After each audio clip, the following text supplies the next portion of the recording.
Au centre du débat public, la taxe Zuckman enflamme le secteur de la tech française.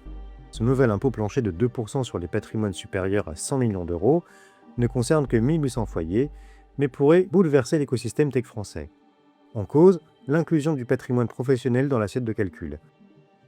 Contrairement à l'ancien impôt sur la fortune, cette taxe prend en effet en compte les actions, même dans des startups non rentables. Dans une tribune dans l'opinion, plus de 30 entrepreneurs et investisseurs dénoncent ainsi un risque pour l'élan entrepreneurial français.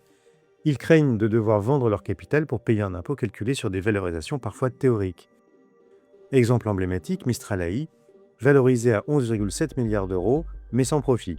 Son cofondateur, Arthur Mensch, a ainsi déclaré qu'il ne pouvait pas payer une telle taxe, mais qu'il était favorable à plus de justice fiscale. Gabriel Zuckman, l'économiste à l'origine de la taxe, propose une solution, le paiement en nature, autrement dit en action. Une idée rejetée par de nombreux patrons, comme Philippe Corot de Miracle, qui redoute que l'État ne devienne actionnaire majoritaire des pépites françaises.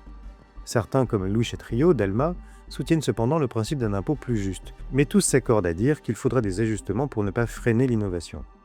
Pour l'instant, la French Tech serre les rangs contre cette mesure, jugée dangereuse pour l'attractivité de la France.